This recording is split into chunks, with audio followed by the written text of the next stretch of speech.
Sometimes the best stories in golf aren't found on tour. You'll find them at the back of the range. And here's your host, Ben Adelberg.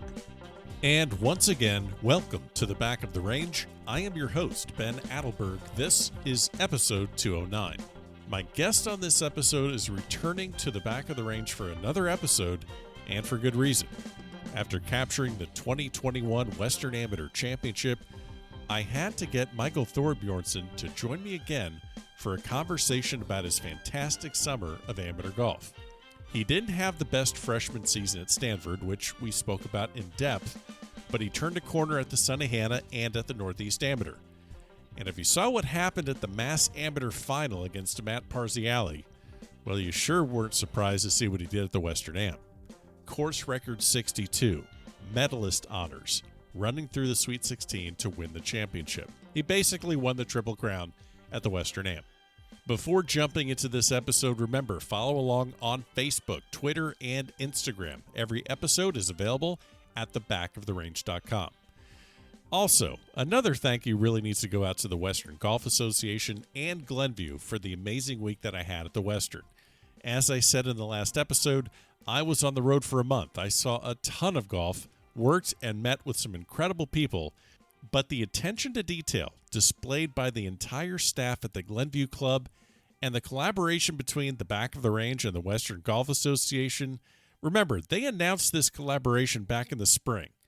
Patrick Donahue, John Borneman, Steve Piroletti, the whole crew at the WGA, they really did make me feel like part of the team for the entire week, and I hope to work with them again in the future. Let's get started. Michael, again, you're at the Back of the Range. How are you? Doing well. Thanks again for having me. Of course. Good to be back. Yes, sir. Well, you keep winning, you keep doing great things. There'll always be a spot for you here. And last time I saw you a little bit at the USAM, and then obviously spent the whole week at the Western Am. You are the reigning Western Amateur champion, so it's nice to reconnect and hear some stories from this great summer you had.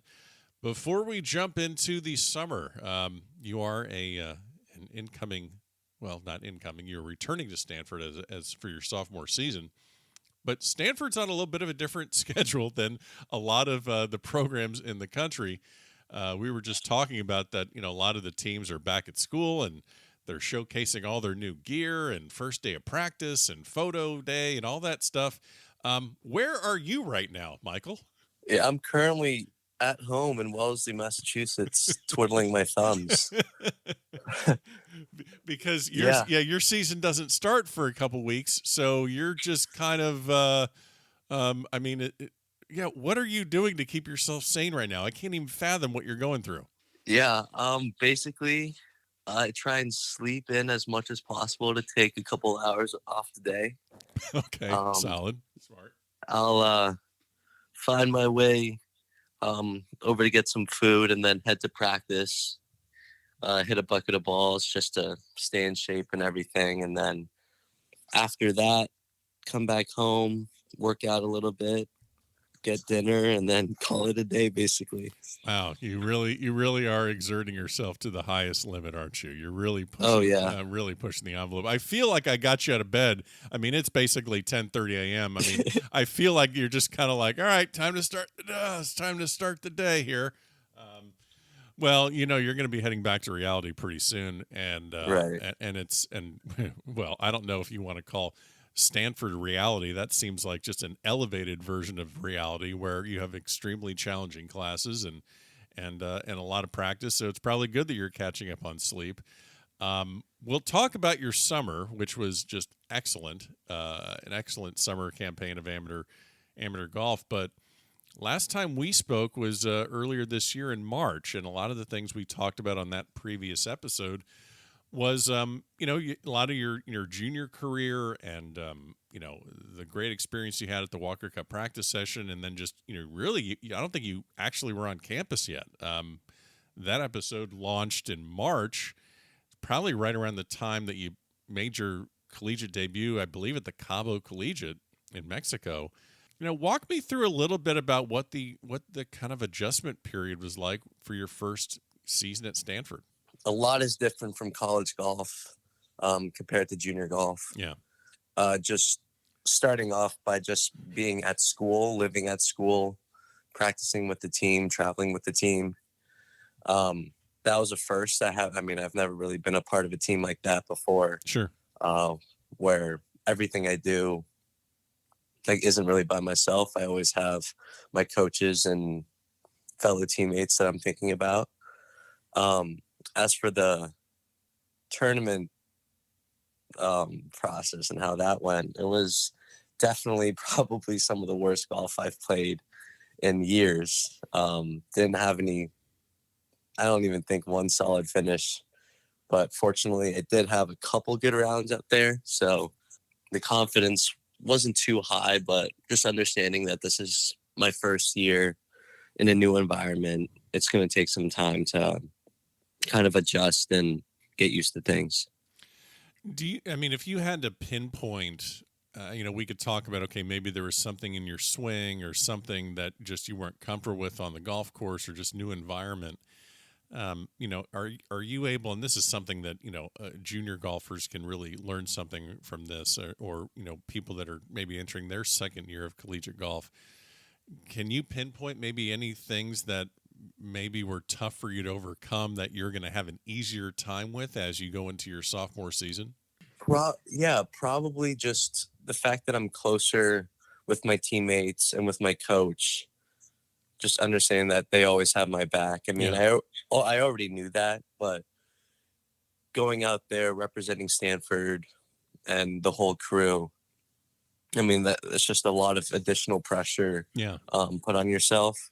I'm pretty sure every golfer you ask them who's the hardest on you, they'll probably say themselves. 100%. But just having teammates that you're really close with and coaches that you want to play well for, just definitely adds a little bit of pressure. And maybe I couldn't handle that or whatever, but I think the main problem that I had last year was I kind of just got sloppy with my swing, and ball striking, driving, that's the strength of my game. Yeah. And the fact that I didn't really have that and I was struggling with that the whole last year, definitely posed some problems. But fortunately, I did manage to improve my short game, like my putting, chipping and pitching, and especially from 60, 70 yards, somewhere that I've kind of struggled in the past. For example, on a par 5, if I can't reach it in 2, which doesn't really happen that much. Yeah, I was just going to say, who are we talking to right now? I understand. I say that crap, but you saying you can't reach a par 5 and 2, what 800-yard par 5 are you playing recently? Come on, let's get serious here. Maybe I should rephrase and say the par 4. The par 4 is that I can poke a little bit. There you go. I wouldn't really feel comfortable leaving myself with a flip wedge in the past, but now it's okay, get as close as you can to the green and the proximity should decrease as well. So just going into this year, just understand, I've been there before, this is nothing new now. So hopefully I can settle in pretty easily. Yeah. It's funny. Most golfers, amateurs, we try and stay away from that 40 to 50 yard shot. That's an uncomfortable yardage.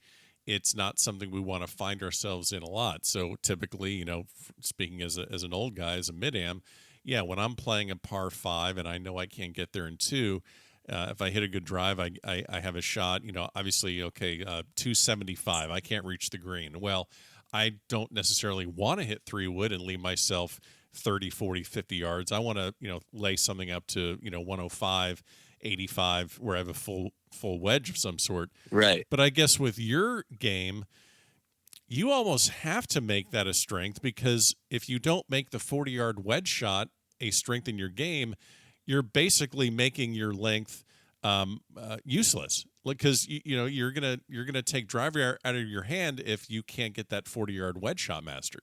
Right. Exactly. It's funny how you mentioned DJ earlier, but that's something that he really tried to improve on, and that's what took him to that next level. Yeah. When 5-6 years ago, he obviously is an extremely long hitter, but he said that his wedges we're lacking. I mean, with how many times he'll be approaching greens with wedges, that wasn't a strength of his, but now it is. And you can see what he's doing on tour and what he has done on tour for the past 5 years. It's unbelievable. So let's drill down on this a little bit, not to get too too granular on our conversation. There's some fun stuff I want to talk about as well, but how do you, and this maybe ties into the facility at Stanford, how do you actually approach working on that part of your game? Obviously there's technology with TrackMan, but are there any drills? Are there any kind of maybe games that you've set up or ways that you can hit? I mean, are you just hitting a bucket of balls towards a sign that says 50 yards? How are you approaching adding that as a strength to your game? Prior to going to school, obviously not really good. This part of the game I wasn't really good at. Didn't really know how to practice it either, other than just going on the range and hitting the flags like 70, 80 yards. Sure. But at Stanford, I mean, Conrad is all about short game, pitching, just like the scoring clubs, the scoring distances. And every day at practice, at the end of practice or during practice, we always have some type of drills where, okay, you have to hit this one flag, which is 50. If you hit it, then you can move on to the next one. And you basically have like 30 balls or so, and you just want to see how many you can land within that area, if that makes sense. Sure. That's just one example of a drill. Probably my favorite drill is where you have a partner and they go out into the range and they will stand from distances 40 to I think 120. Sometimes the yardages differ, but they will just go out there to a random yardage. We'll be on the phone and they're going to say, okay, land this where I'm at, which is 50 yards. We try and hit them, and then they pace off the distance that we hit it to them. Really? Okay, I've never heard that. So you basically get your AirPods in so you can hit, and they have AirPods in out there on the range. And wow, this feels like a commercial for Apple AirPods. Anyway, it's not. I'm not sponsored by Apple. Someday, maybe. I don't know. But so basically, you guys just get on the phone and you're just talking while you're hitting and while they're out there pacing off shots. Right. Exactly. That's really cool. I don't know anyone that would trust me enough to do that. I don't. Yeah, I wouldn't be good. But that's interesting, huh? All right, talk to me a little bit about campus life. We've talked a lot about golf and a lot about playing golf at Stanford and tournaments and practicing. But you mentioned first you're coming from Massachusetts. I know you spent some time at in high school in Massachusetts, but you're also at a prep school in Florida. But man, big campus, lots of new people, lots of new experiences, people coming from all over the world. I mean, how was campus life for those first? There really weren't very many months, but you were on campus. What was that like for you? It was different. I mean, it was nice to be at school, obviously, right? Rather than being at home doing nothing, I guess. But everything was virtual. We didn't have any in-person classes, but yeah, I didn't really get to meet that many people other than like in my online classes, which is kind of tough to meet people in anyway. Sure.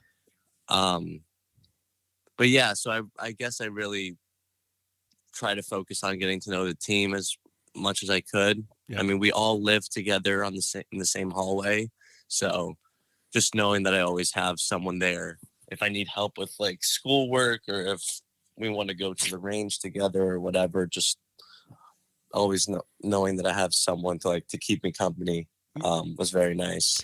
Yeah, and I mean, obviously you've known Carl for quite some time, but then you got guys like Barkley Brown who got to play Walker Cup for GB and I this past year at Seminole, and right. then obviously you have just the old guy, the dad on the team, Henry Shemp. I mean that guy.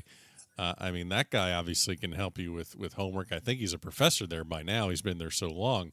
I'm guessing at a place like Stanford, you lean on a guy like Henry or some of the seniors to kind of help you kind of find your way, because it is a lot. I mean, whether it's virtual classes or not, that's a lot just to try and figure out with playing golf, being in a team environment, you got to handle your classes. It's a lot of work. Definitely is. Yeah. Yeah.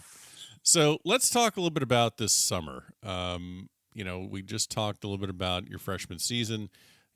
Some signs of really good play. I mean, you had a great final round at Pac-12 championships, and you had some top 20 finishes. But things kind of really took off for you this summer, and I don't know how you pulled off back-to-back 11th place finishes at the Susquehanna in the Northeast, same stroke total and 7 back of the leader or the champion in back-to-back weeks. So that's kind of a freak occurrence. But I guess those 2 weeks kind of showcase that, okay, maybe things are trending, so to speak, as us talking heads like to say.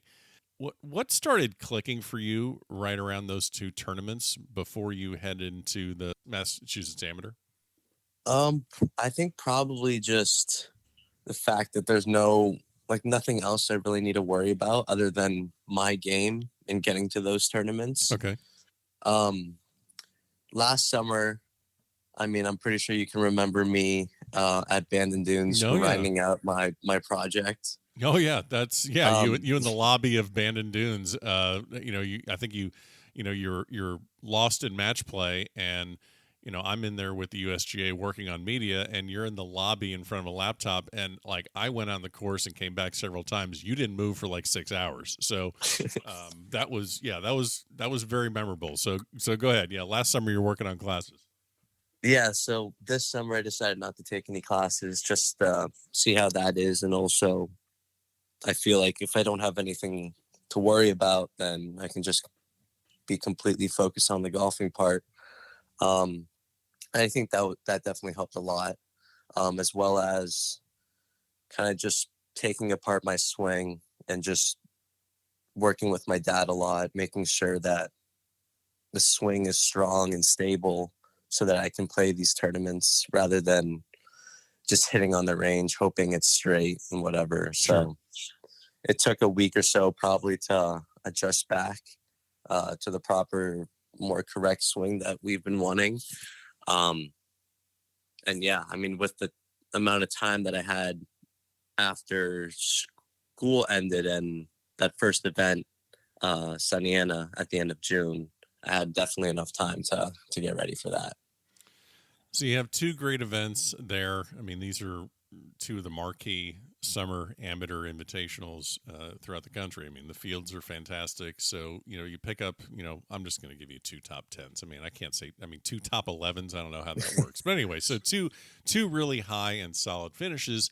And then you actually play in the Massachusetts State Amateur for, I believe, was this your first time ever playing in the State Am in Massachusetts?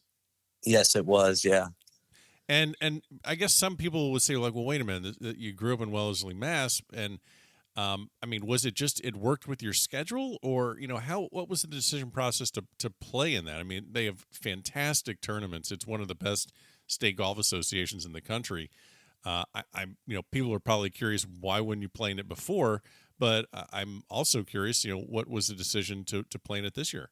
So just in general, with Wagger and everything and all the rankings are so important to get into different events. And at the time, my ranking wasn't too high, just because of college and all that poor play. Sure. But I was thinking, okay, I don't have a tournament after Northeast Am before Western Am. This is what Conrad and I were talking about a good amount just before leaving. I got to play something in between those 4 weeks just to keep in shape. Yeah. Yeah, I may be practicing, but it's not going to be the same as actually playing in a tournament. So we were looking around, checking like Southern Am, North South. And with me this summer, since I was basically going to be on my own, basically just living with my girlfriend, right, I'm trying to find tournaments close by. Like Northeast is 50 minutes away from my house. Susquehanna, my girlfriend and I did a nice little road trip over there. Sure. The Western was probably the furthest one away in Chicago, and again drove to Oakmont. So I was thinking, okay, I can't really go too far. So having the Mass Amateur be a 7 minute drive from my house Yeah, that's a no-brainer. was quite convenient. Yeah. So this Mass Amateur at Brayburn, 2 rounds of stroke play, get to the low 32, then you go into match play. So it's kind of a condensed version of a Western or a USAM, whatever you want to look at it, but it's just nice little tournament. And you go in there, and if it wasn't for the fact that the final was 36 holes, you never would have seen the 18th hole in match play. The closest one of your, the closest victory you had was 3-2. I just can't fathom. First of all, how do you approach that golf course? As far as the length of it, and obviously you're swinging well. And this kind of goes into what we're going to talk about at the Western as well. How do you approach practice rounds with your length? You probably see golf courses a little bit differently because you don't necessarily have to take the traditional lines.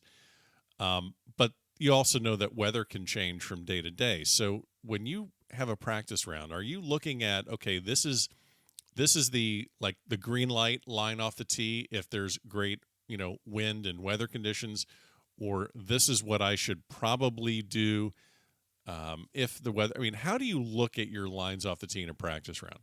Right away, I'm not sure if I think too much about it, I guess, but I'll hit driver if it doesn't really seem like driver's not too bad of a club. See where the ball ends up, see what bunkers are close or what trees or if the fairway narrows or whatever. But yeah, it kind of started at Brayburn. I didn't get a practice round at Brayburn, and the course is it's a short, kind of tricky little course. Okay. During some holes, and I felt that okay, I'm hitting the ball well progressively throughout the week. I think I shot 8 under in the second round of stroke play. Yeah. After somehow shooting 1 over the first day. Yeah, I think you tied a course record at Brayburn in that second yeah. round. Yeah. So I was just kind of just ripping driver just for the fun of it, because there are I think 3 or 4 pretty drivable par 4s out there, and just with the amount of drivers I was hitting, and I'm kind of hitting these par 4s, playing them as par 3s, very long par 3s. Sure. Kind of forced myself to be very accurate with my driver, trying to leave it just in front of the green or just around it. And I guess that kind of continued over to the Glenview club at the Western, just because, okay, I've been aiming at greens, now I can actually aim at fairways. Right. And it's just, okay, if I pull it or push it a little bit, I'm not going to be blocked out by trees by the green. I'm just going to be in the rough. So if I'm hearing this correctly, you look at Brayburn, it's a shorter course, and your thought process is, well, I'm still going to hit driver. I still need to take advantage of this strength in my game. I'm just going to need to do a better job of hitting it. So you're thinking that way instead of saying, well, this course is short, it's tight, I'm going to need to hit some irons. You're not thinking that. You're thinking, I need to take advantage of my strength. I'm just going to have to be better at it. Yeah. And then just the confidence just kind of came back to me. It just, the feel of it too. It was just like pulling a trigger at that point. Gotcha. Okay, I see where the green is. I know where my ball needs to go. Just hit the ball there. You're the first teenager to win the Mass Amateur title since 1997. Your final match was against, really, if we want to talk about maybe the face of amateur golf in the state of Massachusetts for the last 5 years. Shannon Johnson, of course, is in that company. There's several other players in the area as well. It's just a hotbed of great amateur play. But you face Matt Parziale, 2017 U.S. Mid Amateur champion in the final, And I know you're feeling good, you're feeling confident, but you know who the hell Matt Parziali is. Yeah. Um, Yeah. and not to say, level of intimidation or level of nerves, but I'm guessing going into that final was a little bit different for you as opposed to other matches. Definitely. 100%. I mean, if you think about the USAM, like that's a tournament that you'd face off against Matt in. And Yeah. I mean, the USAM is the biggest tournament in the world for amateur golf, basically. And just knowing that I'm playing Matt in the Smash Amateur, we kind of forgot about what we're playing for. It's okay. I'm trying to beat Matt, who's an extremely good player. Yeah. I'm going to need to play well myself. I've spent time with him. Loved. I mean, obviously his story when he won the Mid-Am. Being a firefighter in Brockton, and just a lot of publicity, but also just such a solid guy.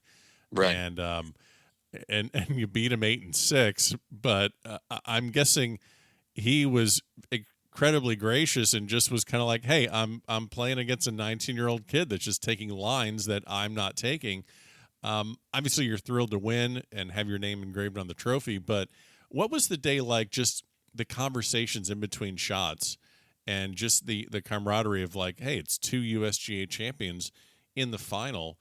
I'm guessing that was not just special, like I said, for the fact that you won, but also probably just special that you're having these conversations with Matt as you're walking down the fairway. Definitely, yeah. So my girlfriend caddied for me that whole week. Oh man, I have so much to thank for her for that. Well, give her some pub. Give me an example of a story. I mean, let's give her. I mean, you're just adding credit. You're helping yourself out for future times that you need her to caddy. So this is good. Give me an example. Well, first, I feel bad just because of how hot it was that whole week. It was in the mid-90s every single day. Oh no. No clouds whatsoever. And she's carrying probably the heaviest bag that I've ever held in my life. I can't believe I let her carry that. I think we had like 2 umbrellas, like 20 golf balls. Oh no. Her jackets, my jackets for if it rains. Yeah, I mean, every day we get out there. I mean, and we're basically playing 36 holes for I think 3 days in a row. And the first 18 is always so. It's like, it's okay because it's starting to get hot and whatever. And I think as we start our second 18, I can kind of see the heat get to her. I mean, it's getting to me and I'm not doing anything. I'm just hitting a ball and she's carrying this. I'd have to say it's definitely at least 30 pounds. Okay, so wait a minute. I mean, it's not a staff bag. What did you? We're not going to mention any name brand of the bag, but like, is there a reason that you did that to her? Or, I mean, just trying to be clever. Like, what happened with the bag? I wasn't aware I was doing it to her. Okay. Until it's funny. I only realized on the last hole of the tournament that the bag was this heavy. Because she went to go to the bathroom as I walked up to the green, and I said, "Okay, I might as well just carry it." Yeah. Why not? See what it feels like. Why not? Like, try and help her out a little bit. I pick it up, and I'm like, "Oh my god, what is going on here?" I was gonna one arm strap it just because I have to walk up 150 yards to par 3, but I couldn't do that. I had to go double straps as I'm walking up to the green. In the hot weather, gosh, I'm forever thankful and grateful for her for doing that. What? So I'm just curious here. Is she reading the greens? She clubbing you? I mean, how much are you leaning on her expertise in the game of golf? Obviously, she's an accomplished player that knows the course, knows your game, knows the intricacies of golf. So, I mean, how much was she helping you on the golf course? Well, Corey actually she doesn't play golf. Oh, okay. Oh no. Yeah. So actually, the first time that she ever caddied for me was the last round at Sunny Ana, and I think we decided that she was going to caddy for me when I was warming up for that final round. I said, "You want to caddy for me?" And she said, "Yeah, sure. Like, why not? Like, okay." Because we didn't have a great round the day before. or I didn't play too great. So I'm thinking, okay, maybe if she's out there on the bag with me, we can talk and I won't get too upset about hitting a bad shot or whatever. I Right. can just Okay. focus on having a good time. Uh-huh. And I think I started off like 4 or 5 under through 6 holes.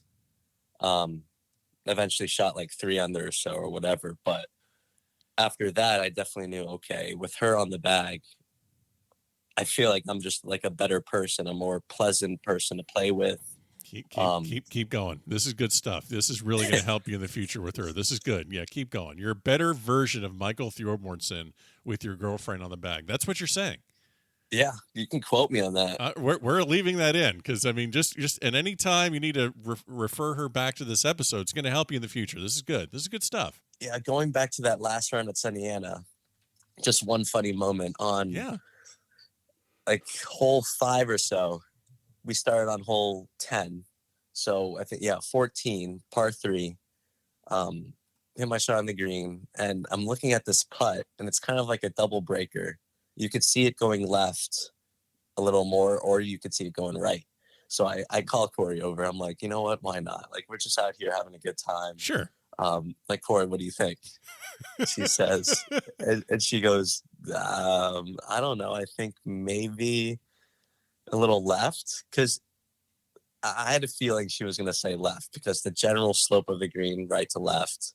But that was the thing. I low-key wanted to play it a little left to right because I saw a little ridge on the left side or whatever. Sure.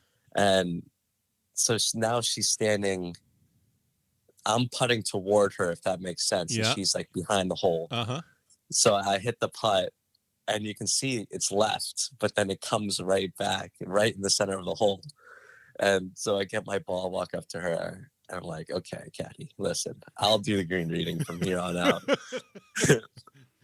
Oh, my gosh. And, it's just the small stuff like that, I don't know, just like makes me happy out there. And whenever I'm happy, I mean, you can never play good golf when you're upset or angry. So I feel like that's one of the biggest things that I've been focusing on. Even last year at school, and especially this summer, just having a good attitude and really just like moving on from some bad shots and just having a good time, because I'm playing golf. Like, golf is what I love. Like, I should be enjoying it. Yeah. It's funny. I've seen, throughout this summer, and then obviously me, obviously last year USA abandoned. I've seen a lot of players with girlfriends on the bag, and it's kind of cool because in some situations the girlfriend may know golf, may play herself on her collegiate or high school team. But then there are also those situations where literally it's just, hey, this could be fun. Let's spend time together on the golf course, and a way of like learning, like, okay, when Michael Thorbjornsen says I have to go to the golf course and practice or work, now it's actually, they may not have that kind of idea of what that entails, but then getting them inside the ropes and caddying, they're like, oh wow, this is I understand this a little bit more now. So that's kind of cool. Yeah.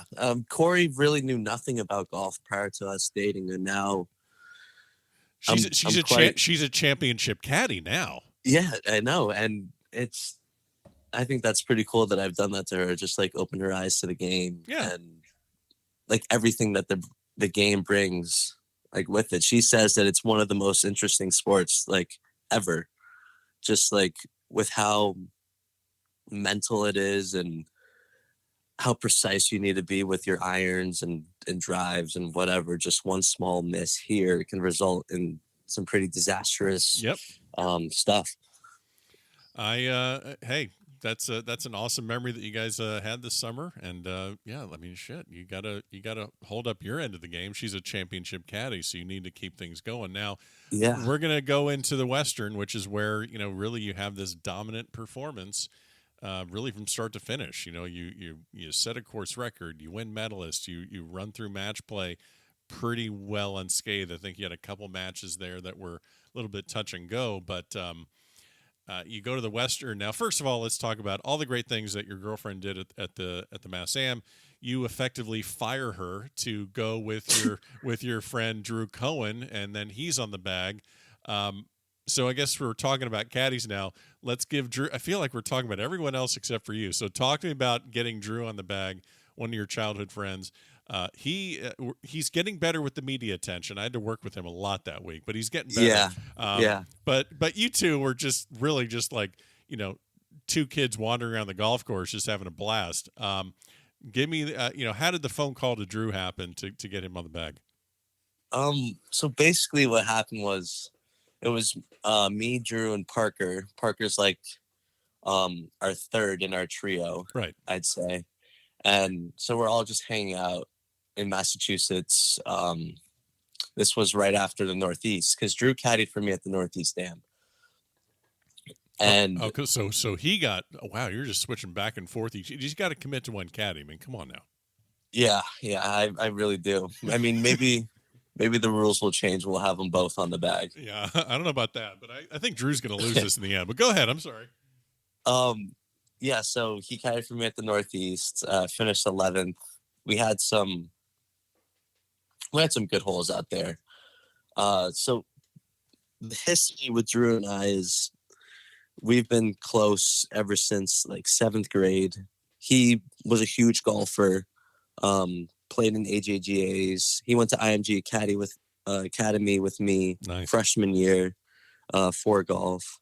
And yeah, I mean, we've been best friends since then. But I mean, I've had some other tournaments where I could have a caddy, but my parents would hate it. His parents wouldn't like it either. Just like two 14-year-olds, so immature. Yeah, not a good idea. Not a good, at all. So now, I mean, hopefully we're a little more mature. We're definitely older. Yeah.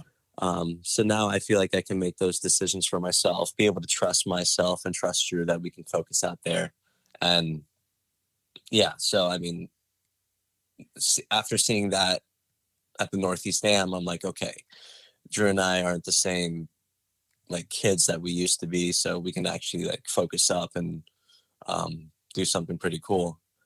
So I call him up. We're actually together. I tell him, okay, you can caddy for me at the Western NUSAM. And his whole face lit up. He was so excited. Oh my He's been waiting to hear something like that for so long. And so, yeah, what happened was he was in Chicago actually a week before I was, just hanging out with one of his fraternity brothers. And I call him up saying, okay, I'm going to be here this day. I'll stay with you and your fraternity brother. His name's Joey. Like, I'll stay at that house for the first day, and then we'll get a hotel. And then after we get there, I'm like, okay, there's no way we're leaving. Like, we love this house. Okay. So we just literally camped out in his basement. And so when the actual tournament started, we stayed there obviously, and I don't know, Drew and I just click out there, I guess. Like, we've been so close for so long. He knows me, he knows my game, and he knows like how I approach the game too, which is something very important for a caddy to understand and to know. As well as I feel like a lot of caddies that I have that are maybe more on the more professional side kind of get under my nerves a little bit, just because they're telling me stuff that like I necessarily don't want to hear, or like they're taking too much time to get a number or whatever, and like I just want to hit the ball. Where Drew knows me and like when to leave me alone when reading a putter or whatever. Sure. Yeah, and those are things that you have to have that good connection with, and I guess I know I keep coming back to this about just distance. I mean, it's not like you're hitting at 390 every time. I mean, it's not like that. It's not like you're some freak on the long drive tour or something. But I guess when you do have that strength in your game that you absolutely have to capitalize on, you kind of have to have a caddy. I mean, this is well before your time, but I'm kind of thinking back to when John Daly won the PGA Championship in '91 at Crooked Stick. He had Squeaky Medlin on the bag, and I just remember. I mean, you can go back and look at that on YouTube or on Golf Channel, but you'd think with this new, this basically this new guy that got into the PGA Championship as like a 7th or 9th alternate, you'd think they're like, hey, let's just play conservative. You're lucky to be here. Let's just not go crazy. But no, Squeaky was just like, kill it. Just, tee it up and kill it. And you have to have a caddy that is making you confident in those decisions that may or may not be the traditional play on a hole. So I'm guessing what you're saying is that Drew had your back and was like, yes, let's go for this. Yes, let's hit driver. We can take this line. We could take this corner. Let's go for it. So I'm guessing he was just on the same page with you the entire week. Yeah, 100%. Funny that you say that. There was actually a time where Drew's like, okay, let's hit driver, but I'm thinking about hitting an iron. Really? Okay. So that was in the semifinal match against Greaser on hole 17. I wasn't sure whether or not to, because I think that pin, the pin was back left, and I hit iron the day before, or 2 days, I can't remember exactly when, but I hit iron. That kind of set me up in a bad position, made bogey. And this hole, I think, is like 360 to the front. The front maybe like 325. And he said, okay, it's a little downwind. If we rip driver, even if you pull it a little bit, you're going to be fine. Push it, fine, or whatever. Like, we'll figure it out. So I ripped driver and got it to the front of the green. Ended up making birdie, which put me to 1 up, which was huge going into 18. But yeah, it's just knowing that I have another person on the bag that's like me and is approaching the game, or is, how would I say this? It's approaching the way that we play the course the way I would play it. Right. Like, exactly. It's not him, how he would play it. It's, okay, how would Michael play this best? And how would it fit Michael the best? Yeah, he has to take all of his preconceived notions of how he would hit the ball or how he would play the course. He has to think like you. It has to be two minds really going for the same direction. You mentioned Greaser, and I know in the final against Gordon Sargent, won in the 15th hole, but I looked at that match that you had against Greaser as really the main massive test that you had in match play. And correct me if I'm wrong, but that's kind of what I saw. And mentioning Austin Greaser from North Carolina, when coming into the U.S. Amateur, people were asking me like, hey, who do you like at the U.S. Am? And I was like, well, obviously you got to look at Thorbjornsen, but I mentioned Austin Greaser too. Were you even remotely shocked that he did as well as he did and reached the final at the U.S. Am? After his play at the Western, not at all. Yeah. I mean, I feel like we both played pretty similar games at the Western. Yeah. He absolutely pounds the ball, hits it straight. I know. And his bunker play is unreal, actually. It is so, I'd have to say it's annoying. I mean, he held out twice. He held out twice against me in that match. And I'm standing there thinking, what? I can't play for that. I'm not going to. I just don't know how to deal with that. Yeah, but he did it at the USAM too. He did it in the final against Pyatt. I saw that and I was like, you know what, James, that's what it feels like. You're watching it like, see, it's annoying. It happens. Oh my God. But yeah, kudos to Greaser for having such an amazing summer as well. That he played some really good golf there those past 3 weeks. Yeah, that was that's one of the two of the biggest takeaways. I mean, I had a lot of takeaways from the Western. That was an incredible week for me. I just thought, first of all, how much do you miss the food at Glenview Club right now? Oh, so much. Oh, every day. I mean, I'm blessed. I spent a week on the road, or I'm sorry, I spent a month on the road. I mean, saw you at USAM, Western, US Junior, U.S. Women's. I mean, a lot of great places I went to, but man, every day at that place at Glenview. I mean, have you ever been treated like that at a tournament? I mean, that's the first. I mean, that's a really tough question. You've played in a lot of incredible events, but that has to be right in the top. Yeah, that's definitely up there. Yeah, I mean, not only was the presentation of the food really nice, but the food itself was really good and tasty. So good. The Sweet 16 dinner, Ben. Oh, you should have been there. I was there. I was there I wasn't inside the room. I was outside in the media center having, allegedly a couple light beers and a bag of crackers, just kind of peeking my head in. while you guys, I mean, that's a really special night. I'm glad you brought that up. So basically, Western Am, you have 4 rounds of stroke play. You go 18, 18, and then 36. That's a really long day, but you get into the Sweet 16. Obviously, you're free and clear as the medalist. So that was a little bit less stress. I mean, obviously you won the medalist, I believe, by 1 or 2, but you're in the Sweet 16. You're Right. safe.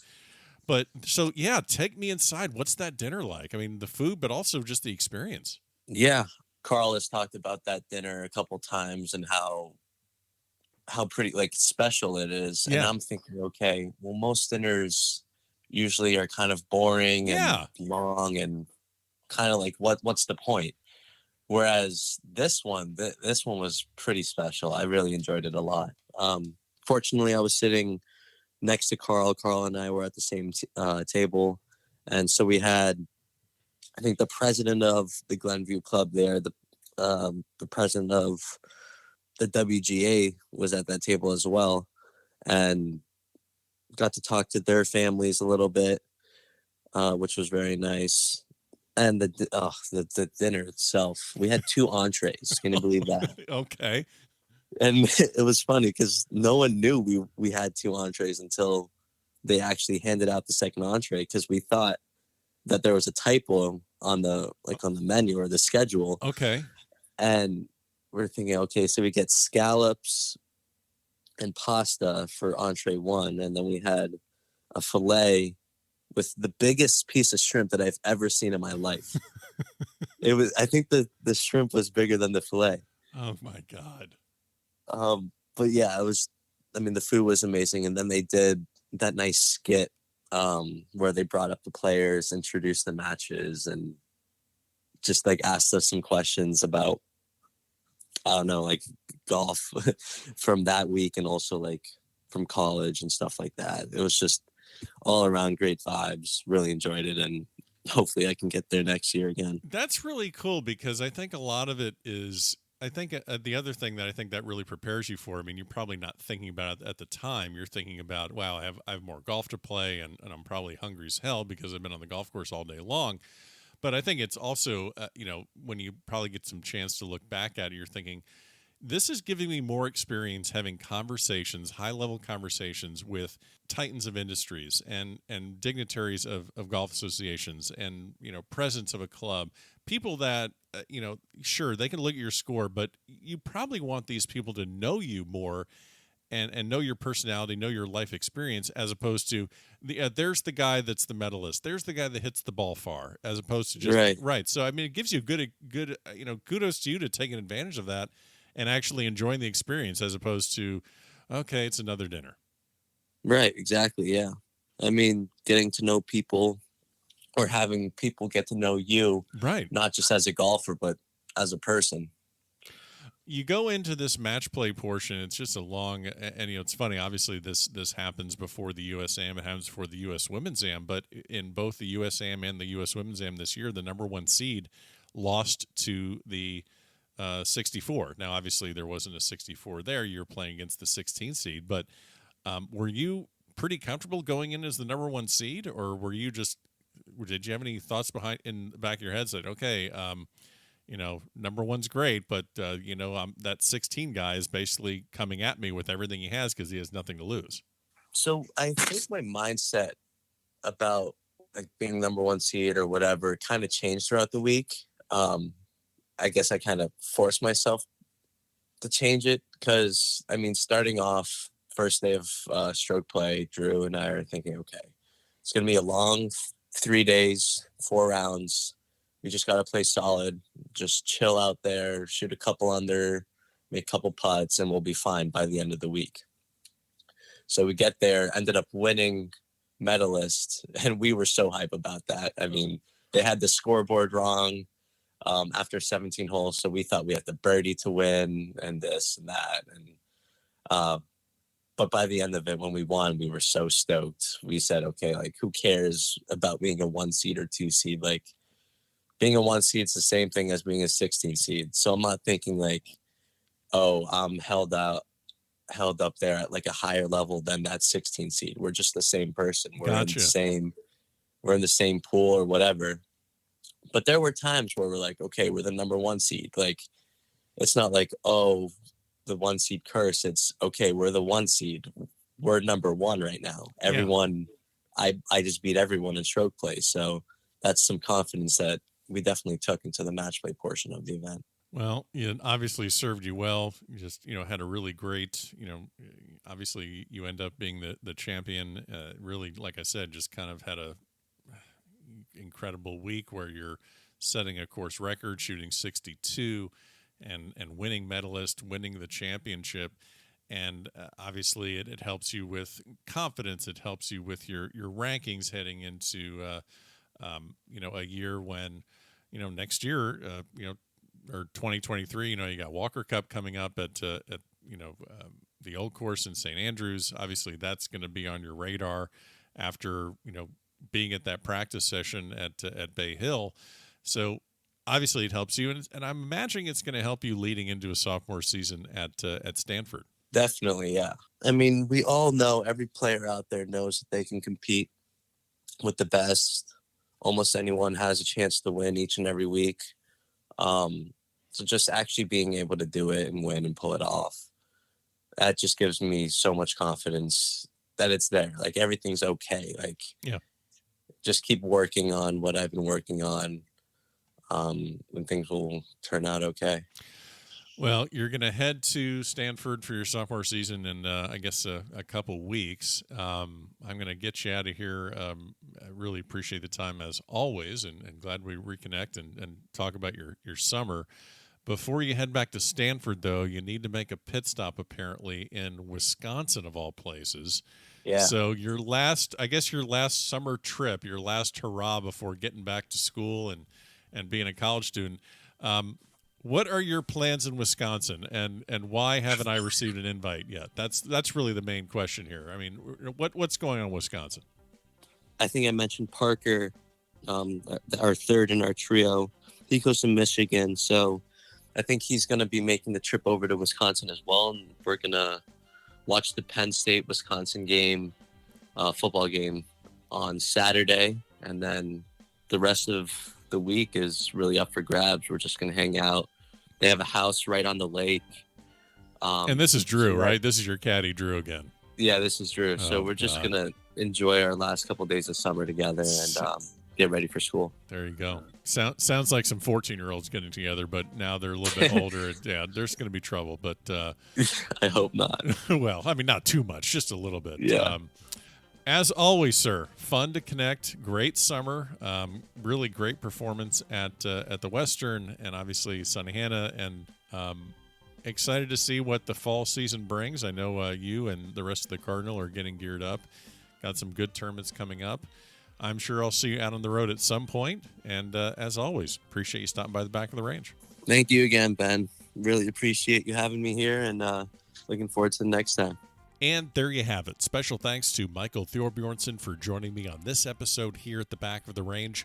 Don't forget, follow along on Facebook, Twitter, and Instagram. Every episode is available in Apple Podcasts and Spotify. And go check out the website, thebackoftherange.com. For now, we'll see you again next time here at the back of the range.